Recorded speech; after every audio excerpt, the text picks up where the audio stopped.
Dios bendiga a todos y a todas. Vamos a continuar nuestro estudio en Romanos capítulo 3, versículo 26 hasta finalizar en el 31. ¿Lo tienen? Leemos en el nombre del Padre, del Hijo y de su Santo Espíritu, con la mira de manifestar en este tiempo su justicia, a fin de que Él sea el justo y el que justifica al que es de la fe de Jesús. ¿Dónde pues está la jactancia? Queda excluida. ¿Por cuál ley? ¿Por la ley de las obras? No, sino por la ley de la fe. Concluimos pues que el hombre es justificado por fe sin las obras de la ley. ¿Es Dios solamente Dios de los judíos? ¿No es también Dios de los gentiles? Ciertamente también de los gentiles. Porque Dios es uno y Él justificará por la fe a los de la circuncisión y por medio de la fe a los de la incircuncisión. Luego por la fe invalidamos la ley en ninguna manera, sino que la confirmamos. Gloria al Señor. Oramos. Damos gracias, Señor, en esta maravillosa y gloriosa tarde por el privilegio que nos concede, Señor, de estar aquí en tu casa de oración para hablar de tu palabra. Bendiga a Cristo de la gloria la vida de cada hermano y de cada hermana en esta maravillosa hora. Señor, que tu Espíritu Santo nos ministre, nos instruye, que tu palabra, Señor, haya cabida en nosotros y que podamos atesorar tu palabra, Señor. Bendecimos a cada oyente de esta palabra en cualquier tiempo. Bendecimos a la familia de cada hermano y de cada hermana. Señor, instrúyenos para que seamos obedientes a tu palabra. Abre nuestro entendimiento para que conozcamos la verdad, tu verdad, mi Señor. Bendito seas, eterno Dios. Ilumíname para hablar a tu pueblo lo que tú quieres hablarle, Señor. En el nombre de Jesús lo pedimos. Amén. Bajo nuestro tema, Dios es el único justo. Recordemos los últimos dos versículos que vimos en el tema anterior. Fue el 24 y el 25. Dice el 24, siendo justificado gratuitamente por su gracia, refiriéndose a la gracia de Dios Padre. ¿Cómo se manifestó la gracia de Dios Padre? En el segundo párrafo, mediante la redención que es en Cristo Jesús. La redención, dijimos, que está siempre ligada a la gracia de Dios Padre. Y por cuanto está ligada la redención a la gracia de Dios, Dios hoy puede salvar al hombre y a la mujer solo y exclusivamente porque Cristo murió en la cruz. Él pagó el precio. Así fue como nos han redimido. En el verso 25 se lee de la siguiente manera, refiriéndose a Cristo, a quien Dios puso como propiciación por medio de la fe en su sangre, para manifestar su justicia a causa de haber pasado por alto en su paciencia los pecados pasados. Hablamos acerca de que Dios nunca salvó absolutamente a nadie por traer un sacrificio propiciatorio, sino que todos aquellos que vivieron bajo la ley y que llevaban o realizaban un sacrificio propiciatorio, hasta que Cristo murió, Dios había salvado a ellos a crédito únicamente. Las víctimas propiciatorias solamente señalaban a Cristo. ¿Qué es una víctima propiciatoria? Sencillamente la víctima de un sacrificio efectuado con con fines propiciatorios. ¿Qué era la propiciación? Sencillamente un sacrificio que se ofrecía en la ley antigua para aplacar la justicia divina y para tener a Dios propicio con ellos. También puede definirse como una acción agradable a Dios, con la cual Dios era movido a piedad o a misericordia y les permitía vivir a pesar de que pecaban. ¿Qué es tener a Dios propicio? Es tener a Dios de nuestra parte. Me refiero a ellos, ¿verdad? A los que presentaban ese sacrificio propiciatorio. Era tener a Dios a su favor.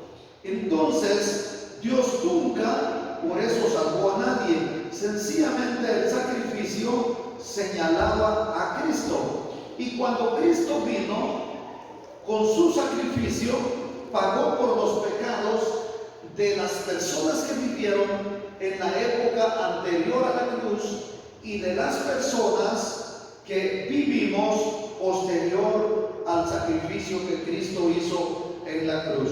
¿Comprenden esto? Lo puedo decir en otras palabras, volviendo a leer precisamente este último versículo, que es el 24.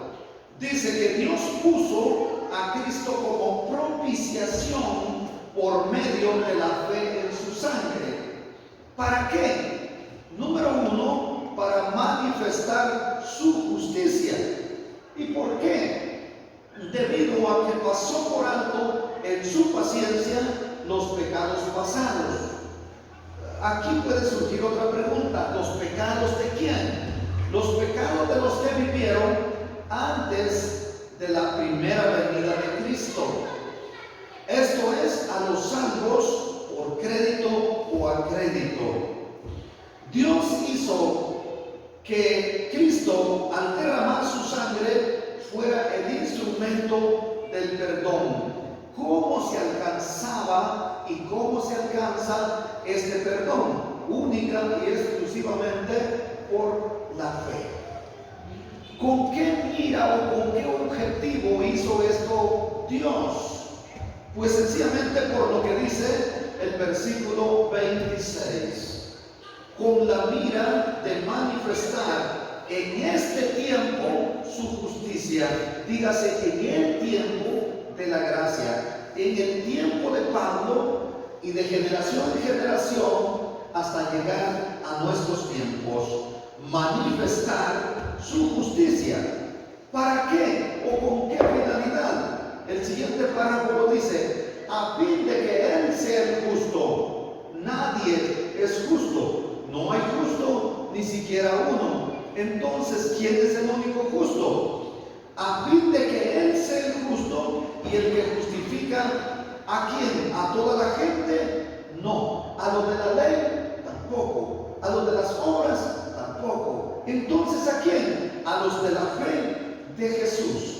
Dicho en otras palabras, a ustedes y a mí, que hemos puesto nuestra fe en Jesucristo y que consideramos como suficiente el sacrificio de Cristo para que nosotros podamos ser salvos.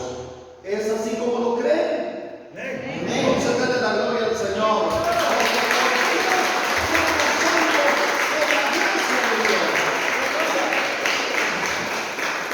Así que Dios quiso mostrar su justicia y mostrar que pasó por alto los pecados en otro tiempo, solamente fue por su paciencia, y que siendo Él justo, mandó al justo para justificar a los injustos.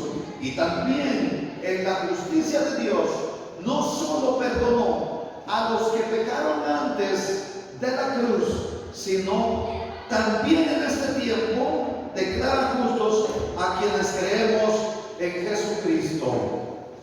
Vamos al siguiente versículo. ¿Dónde pues está la jactancia?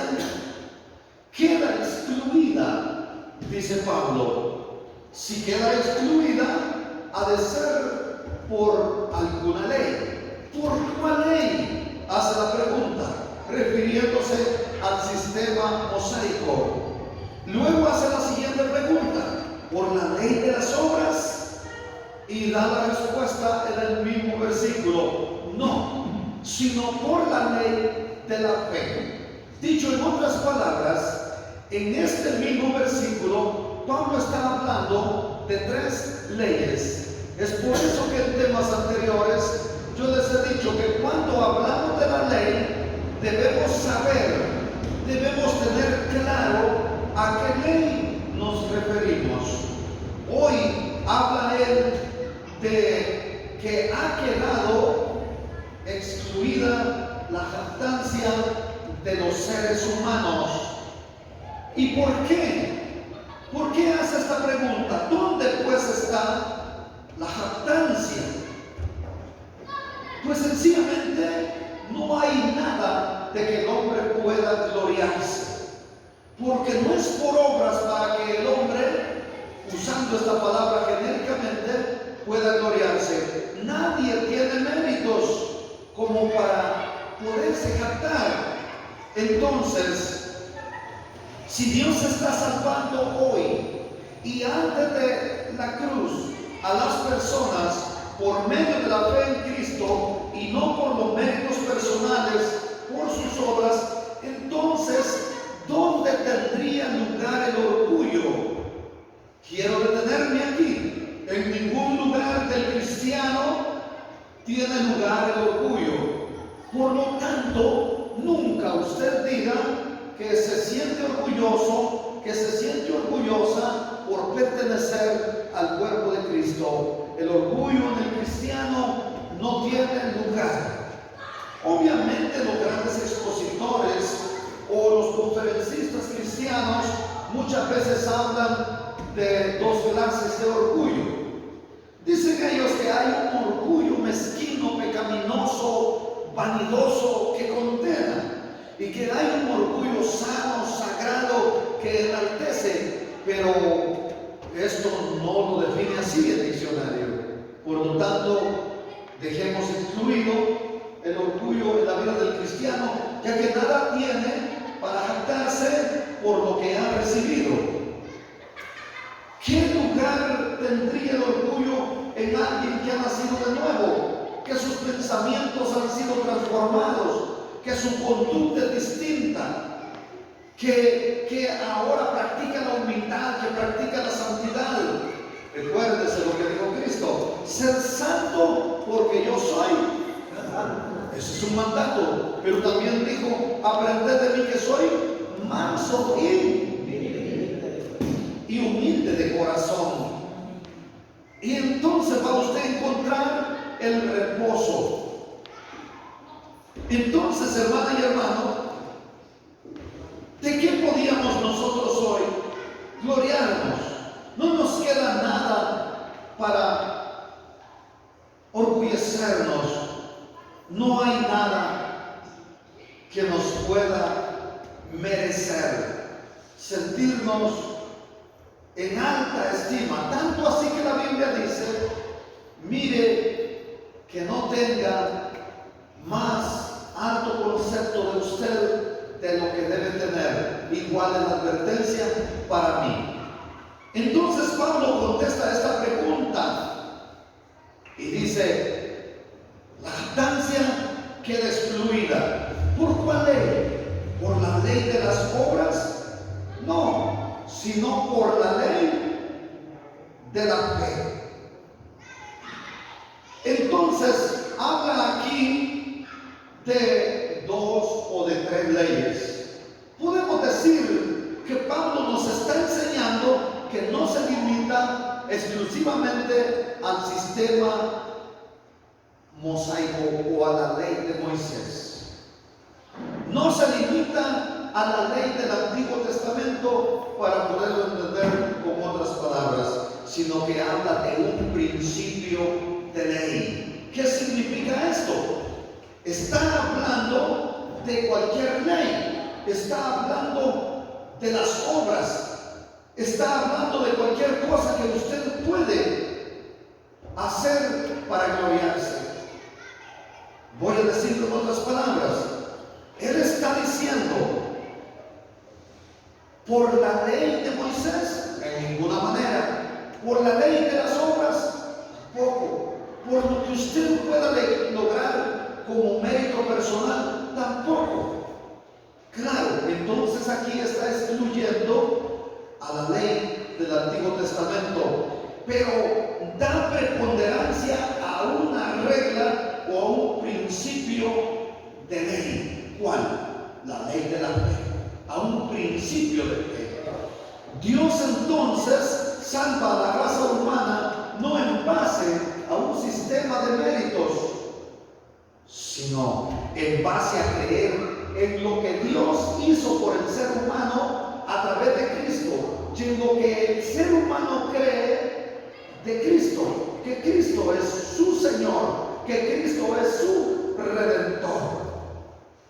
Queda entonces excluida la jactancia.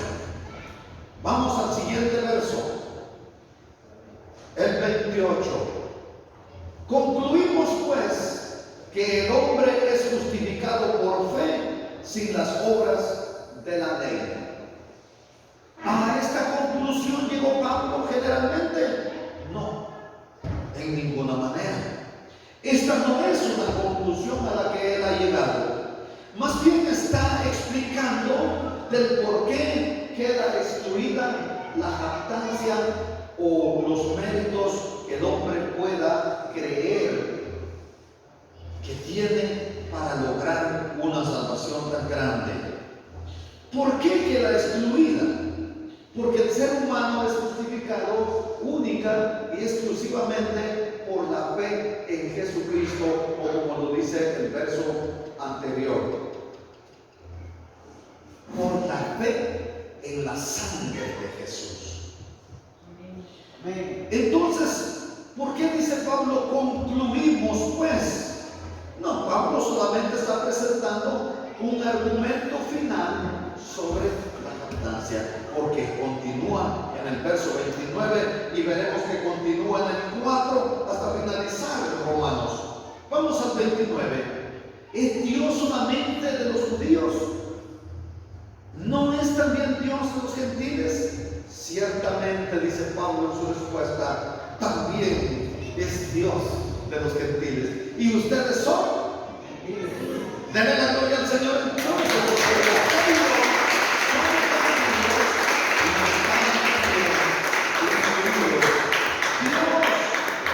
también es nuestro Dios.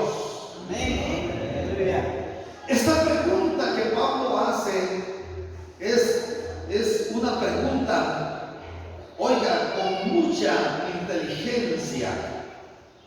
La pregunta: ¿acaso Dios pertenece solamente a los judíos o pertenece también a las personas de las demás naciones?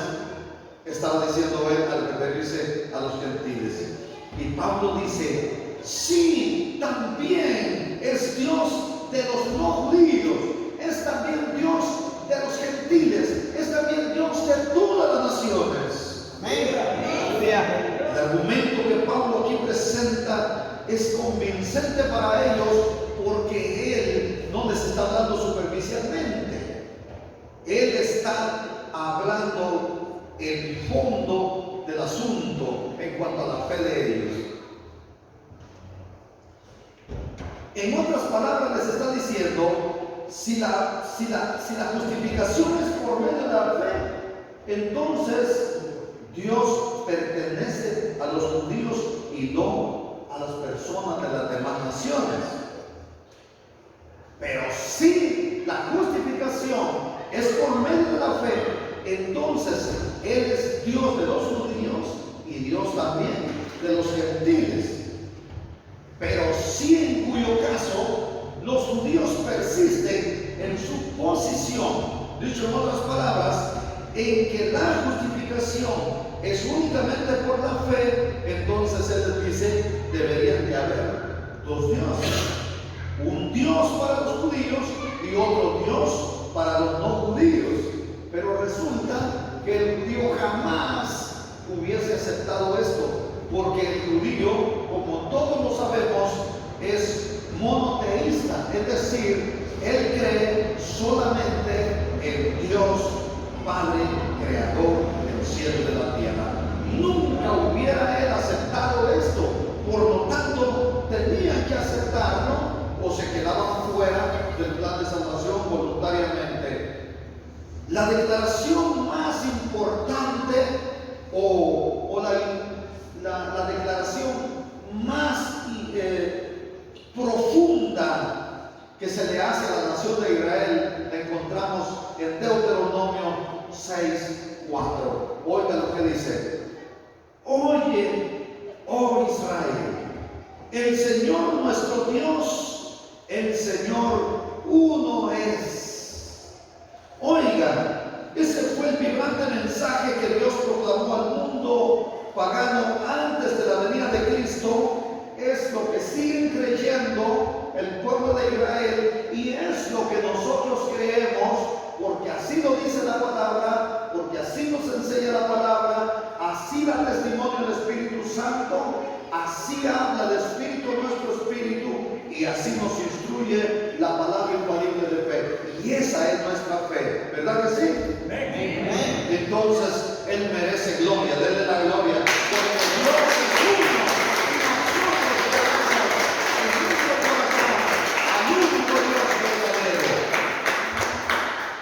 Vamos a confirmar esto con la palabra, verso 30. Porque Dios es uno y Él justificará por la fe a los de la circuncisión, esto es a la descendencia de Abraham, esto es a los que abrazaban el sistema de ley mosaica, y por medio de la fe a los de la incircuncisión.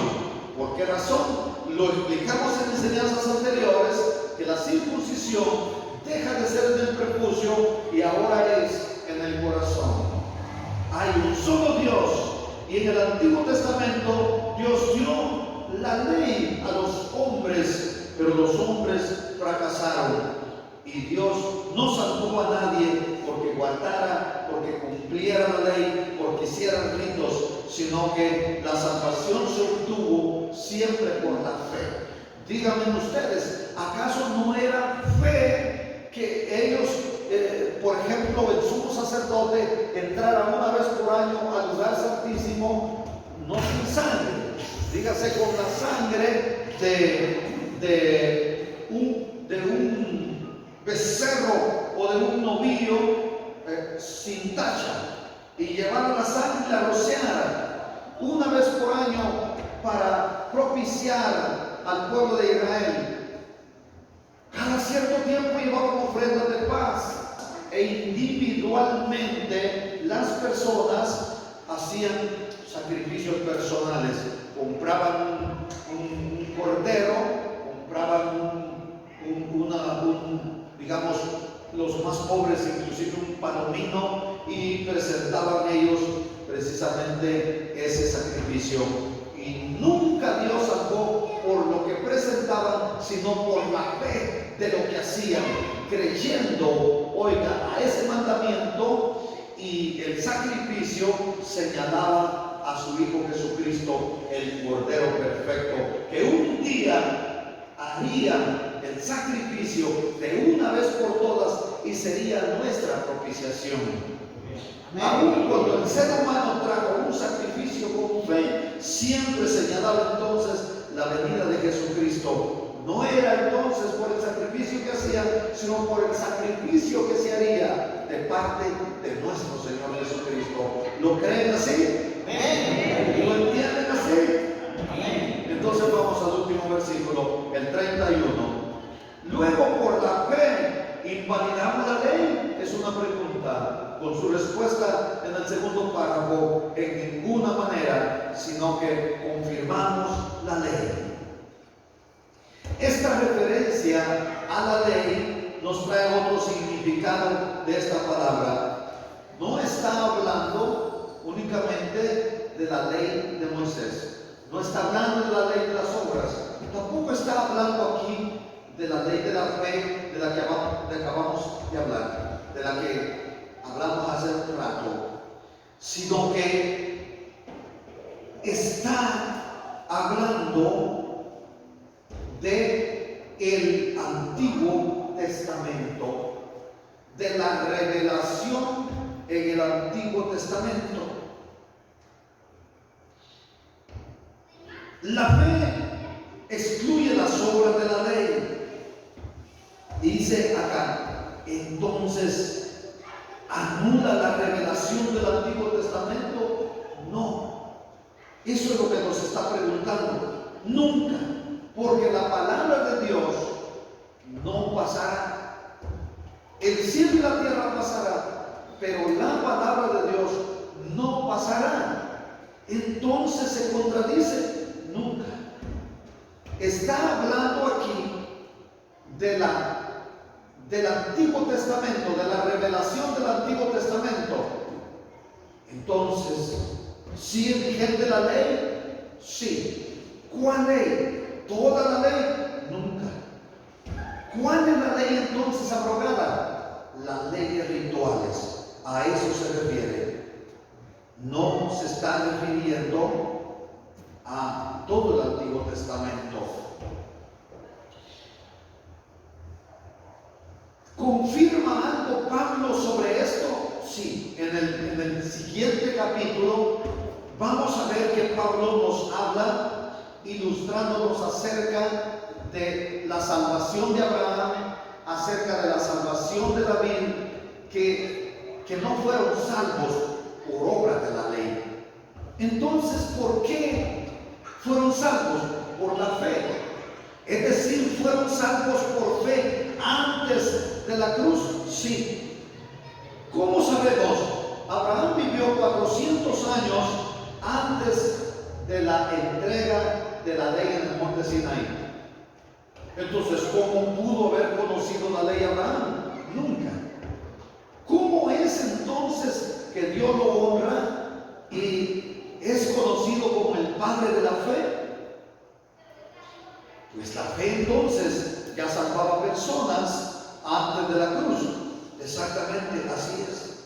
En cuanto a David sí vivía en tiempo de la ley, pero en el Antiguo Testamento queda claramente especificado que David quebrantó la ley no solo una vez. Entonces, por quebrantar la ley, él no fue salvo. O por quebrantar la ley no tuvo ninguna consecuencia. Él tuvo consecuencias muy duras, muy tristes, muy dolorosas por quebrantar la ley, claro que sí. Pero él, después de cometer pecado, inclusive, oiga, después de tomar la mujer de Uría, ¿verdad? Después de codiciar la mujer de un soldado de su ejército y de planificar su muerte, oiga, él se acercó a Dios confesándolo y Dios lo aceptó, salvándole. ¿Cómo es que le salvó en ese tiempo? ¿Por la ley? No, fue por fe. Podemos entonces concluir que los hombres debemos asumir que somos pecadores, pero debemos creer, como nosotros lo hemos hecho, que si nos acercamos a Dios confiando en Jesucristo como nuestro único y suficiente Salvador, indiferentemente de quiénes seamos, dónde nos encontremos y en qué condición nos encontremos, Dios perdonará nuestro pecado por Jesucristo y nos salvará. ¿Y cómo lo hace Dios? Porque hoy Él juzga de la siguiente manera. Frente a Dios, algo es valedero, que es muy importante. Pudiera ser una pregunta que Dios nos hiciera. ¿Qué crees acerca de mi hijo? ¿Crees que en mi hijo que murió por ti en la cruz hay salvación para ti? ¿Qué respondería usted? Claro que sí. ¿Usted vio a Cristo morir en la cruz? No. ¿Usted vio a Jesús caminar por este planeta? Nunca. ¿Por qué cree entonces en Jesús? Por la fe. Oiga, y usted es aún más bienaventurado, más bienaventurada que los mismos discípulos. Esto Jesús se lo dijo a Tomás. Oiga, dice: ven acá, mete tu mano en mi costado, acerca aquí tu dedo y métele en los orificios de los clavos. ¿Y sabe qué le dijo? Señor mío y Dios mío. Y le dijo: porque vistes, creíste. Mas bienaventurados son los que no vieron y creyeron. Se cree entonces por fe. Amén. Y ustedes han creído en Cristo sin verle. Amén. Pero le hemos sentido, ¿sí o no? Amén. Entonces ustedes son salvas, ustedes son salvos y yo soy salvo por fe. Amén.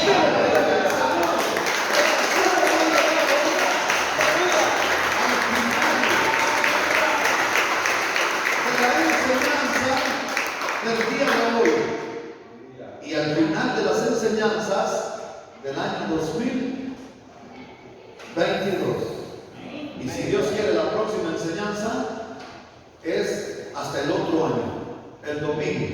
Oramos